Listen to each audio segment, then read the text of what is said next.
এয়ারপোর্টে দেখতে পাচ্ছেন পৌঁছে গেছি। এখন আমি বোর্ডিং পাসটা রেডি করার জন্য একটু মানে তাড়াতাড়ি করছি, দেখছি রেডি হচ্ছে কিনা। তো বোর্ডিং পাসটা আমি করে নেবো ঝপঝপ। তারপরে ভিতরে গিয়ে আপনাদের সঙ্গে ট্যাক্সিওয়ালা 500 টাকা এয়ারপোর্ট এরকম করে হাঁকছিল, ঠিক আছে। আমি তাকে বললাম যে 400 টাকায় যাবেন, তো সে একদম সাথে সাথে স্বীকার হয়ে গেল। ট্যাক্সিওয়ালাটা যাওয়ার জন্য রেডি। তো আমি বললাম যে ডাইরেক্ট যেতে হবে, কিন্তু আপনি মাঝখানে কোনো প্যাসেঞ্জার নিলে হবে না, আর এয়ারপোর্টে ডাইরেক্ট যেতে হবে। 500 টাকায় দেন, ডাইরেক্ট চলে যাবো। না, 400 টাকা দেবো, আপনাকে ডাইরেক্ট যেতে হবে। বললো ঠিক আছে, একটা প্যাসেঞ্জার দেখি একটা সাবারি হয় কিনা, মানে একটা প্যাসেঞ্জার হয় কিনা দেখে চেষ্টা করছে সে 500 টাকাটা করার জন্য। কিন্তু মাঝখানে সে একটু ঘুরে ফিরে জাস্ট 1-2 মিনিটের মধ্যে তার দুটো প্যাসেঞ্জার হয়ে গেছে একটা হসপিটালে যাওয়ার জন্য। তো তারা স্বামী স্ত্রী ছিল, হসপিটালে যাওয়ার জন্য তারা আসছিল। তো তাদের কাছ থেকে 200 টাকা নিল, আমার থেকে 400 টাকা নিল। তার এই 30 মিনিটের মধ্যে জাস্ট আমি একটা টাইম ফলো করলাম যে শিয়ালদা থেকে আর এয়ারপোর্ট পর্যন্ত 30 মিনিট রাস্তা, 30 মিনিট সময় লাগে।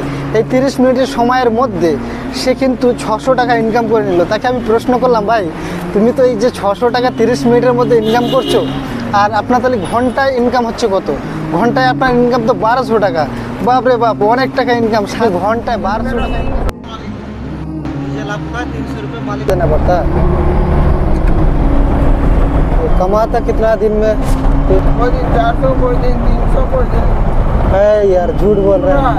अभी आप आधा घंटा में 600 रुपये कमा रहे हैं। 600 रुपया कमा रहे हैं, मेरा तो नहीं हो जाएगा। शियालदा से एयरपोर्ट 30 मिनट लगता है। इस 30 मिनट में आपको अगर 600 रुपये आ रहा है तो घंटे में कितना आ रहा है? फिर अगर यहाँ से सवारी अगर मिल जाएगा फिर 600 रुपया हो जाएगा। 1200 रुपये का घंटा पर घंटा। फिर आप दिन में हिसाब लगा लीजिए कितना घंटा हो रहा है। 5 घंटे काम करेंगे तो 6000 रुपये तो आ जा रहा है ना। ये तो सीधी सी बात है। एक तो भाड़ा पकड़ने के लिए ना, हाँ अगर जो आदमी लाइन में ही नहीं है ना, तो सोचता बहुत पैसा, हाँ, सोचता है बहुत पैसा। लेकिन हम लोग ना, अभी हम लोग के कोई चाय का मूर्ति बना के दे दे, और जगह चाय बेचो, इससे ज़्यादा बेटर है चाय बेचो। चाय बेचने का ना, इसमें बहुत मतलब परेशानी रहता है कभी कभी ना। अगर अभी एयरपोर्ट हम ढूंढे, अगर हमको संगे संगे 600 শিয়ালদা মিল जाएगा तो हम बहुत बड़ा आदमी। এরকম একটা প্রশ্ন করেছিলাম, তো বললো ভাই দেখো এরকম তো সবসময় সুযোগ আসে না, আর এর পিছনে অনেক মেহনত করতে হয়, অনেক কষ্ট করতে হয়, তারপরে 1200 টাকা ইনকাম হয়। তো কোনো সময় সারা রাত না খেয়ে বসে থাকতে হয় প্যাসেঞ্জারের জন্য, কখনো প্যাসেঞ্জার হয় না, এরকম একটা বিষয়।